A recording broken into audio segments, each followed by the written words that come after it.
OPS দুইটাৰে বিৰোধী আমি OPS ব্যৱস্থাত বিশ্বাসী আৰু ইয়াত উল্লেখ কৰিছে যে কোনোবা কানি নতুন কৰ্মচাৰীয়ে NPS ভাল পাইছে কোনে ভাল পাইছে বেয়া পাইছে সেই সন্দৰ্ভত আমি অৱগত নহয় কিন্তু সদৌ অসম কৰ্মচাৰী পৰিষদৰ বিগত সাধাৰণ সভা বা বিগত অধিৱেশনসমূহত প্ৰথমটো সিদ্ধান্ত প্ৰথমটো দাবী চনদত প্ৰথম প্ৰস্তাৱ যে NPS ব্যৱস্থা বাতিল হ'ব লাগে আৰু OPS ব্যৱস্থা প্ৰৱৰ্তন হ'ব লাগে NPS UPS আৰু OPS সন্দৰ্ভত সদৌ অসম কৰ্মচাৰী পৰিষদৰ স্থিতি স্পষ্ট আৰু অতি শীঘ্ৰে এই ডিআৰএছ এলাউন্সৰ যি এৰিয়া এই এৰিয়াটো অতি শীঘ্ৰে দিব লাগে এইটো আমাৰ প্ৰাপ্য এইটো কোনো আমি খুজিবলগীয়া নহয় যে আমাক দিবলগীয়া নহয় আমি নমস্কাৰ চৰকাৰী কৰ্মচাৰী আৰু পেঞ্চনৰ কাৰণে অত্যন্ত এটা সুখবৰ বিশেষতঃ 2005 চনৰ ফেব্ৰুৱাৰী মাহৰ আগতে যিসকল কৰ্মচাৰীত তেওঁলোকে নিযুক্তি পাইছিলে বা তাৰ আগতেই তেওঁলোকৰ বিজ্ঞাপন আদি প্ৰকাশ পাইছিলে এনেধৰণৰ বিভিন্ন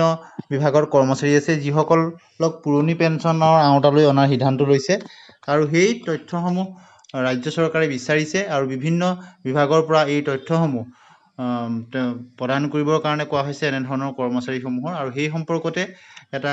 বাতৰি প্ৰকাশ পাইছে যে 7 আগষ্টৰ পূৰ্বে কৰ্মচাৰী সম্পূৰ্ণ তথ্য দিবলৈ বিভাগসমূহক নিৰ্দেশ বিত্ত বিভাগৰ 2005 চনৰ 1 ফেব্ৰুৱাৰীৰ পূৰ্বে নিযুক্তি লাভ কৰা ৰাজ্যৰ 11টা বিভাগৰ একাংশ কৰ্মচাৰী অন্তৰ্ভুক্ত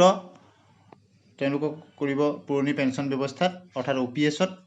আৰু এই সংশ্লিষ্ট বিভাগসমূহৰ উক্ত কৰ্মচাৰীসকলৰ তেওঁলোকক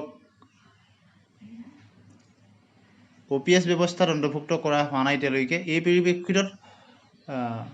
সম্প্ৰতি বিভিন্ন বিভাগৰ পৰা তথ্যসমূহ বিচাৰিছে আৰু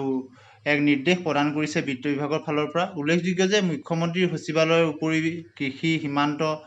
সুৰক্ষা আৰু উন্নয়ন সমবায় সাংস্কৃতিক পৰিক্ৰমা ৰাজ্যপাল সচিবালয় গৃহ আৰু নগৰ পৰিকল্পনাকে আদি কৰি